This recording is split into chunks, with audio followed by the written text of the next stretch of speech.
Nigel. This is what I'm having to do this morning to warm my overalls up, as it's jolly freezing outside. As Project Adam warms up very quickly, I can do this. I've just driven down to the yard in Nigel and started warming these overalls up here. But that does bring me quite nicely into my next job. Just got to warm the boots up. Last week I sorted out the heater blower on Project Nigel, because when I bought it nearly 3 years ago, the dial was stuck about there and then it got snapped off, not by me, and I felt quite pleased with myself. But I did notice the temperature gauge taking quite a long way to actually move. But as of last night, it hasn't really moved at all.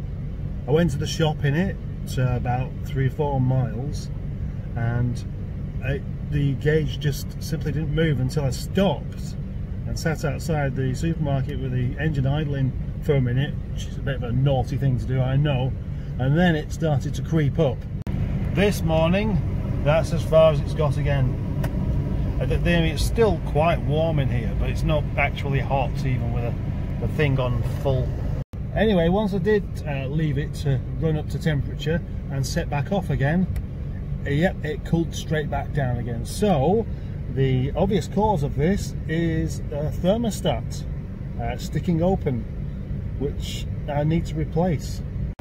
It would seem a bit daft to go to all that effort of finally sorting out the heater blower control, only then to have cool air, so I'm going to see if I can get it fixed today. And when I say get it fixed, I mean fix it myself.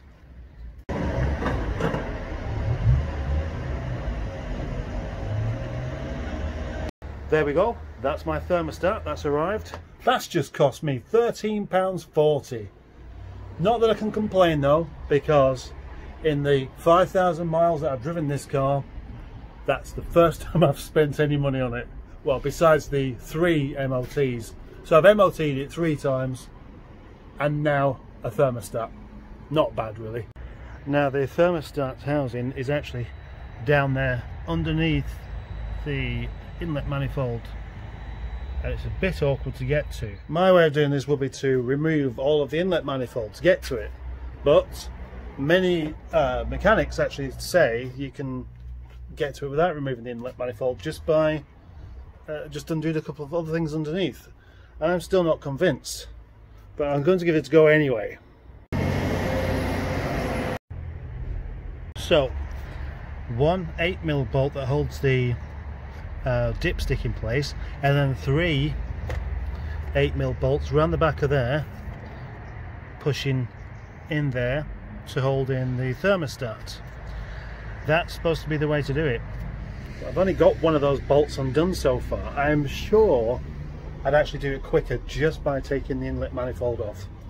Plus I'm less likely to be losing my tools in places where I'm never going to find them again. So, removing the inlet manifold, that is all of this.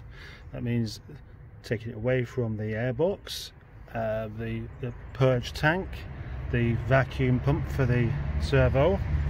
There's 7 13mm bolts along the back of there, and a couple of other pipes. A couple of other plugs there as well. I might be able to get away with not pulling it off entirely. So I'm going to try and have that lot off before 12 o'clock.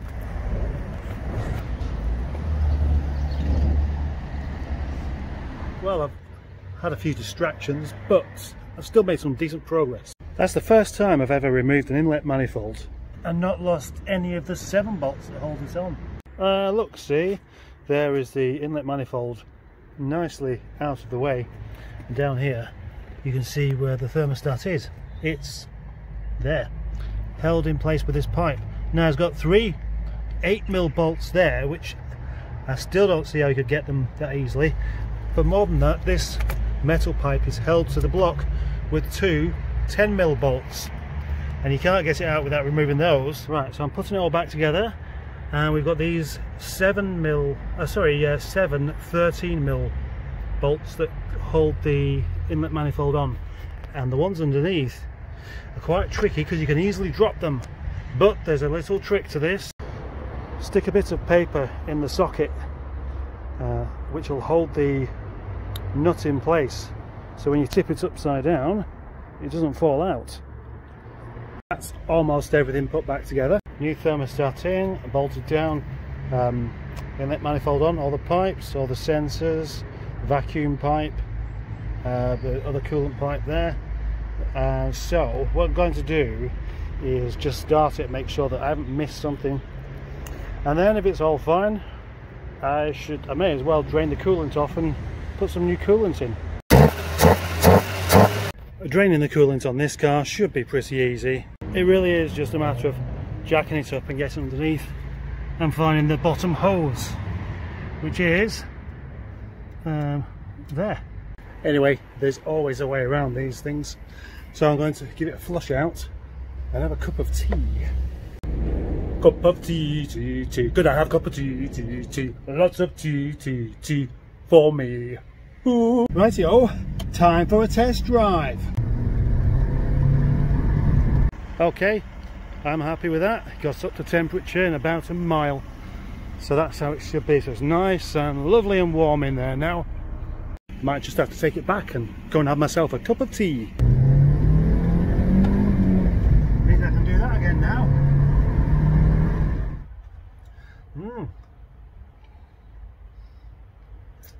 Now, that's only the second cup of tea.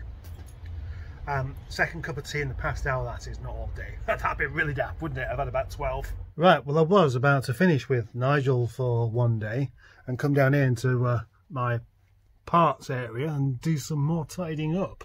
But I can't really be bothered, so I think I'm going to wash it in the dark. Washing your car in the dark, that's not the kind of thing most people do. But then most people don't drive around in a multicoloured Rover 25 called Nigel. I don't know where to stop today. I've just fitted myself this. Look at that.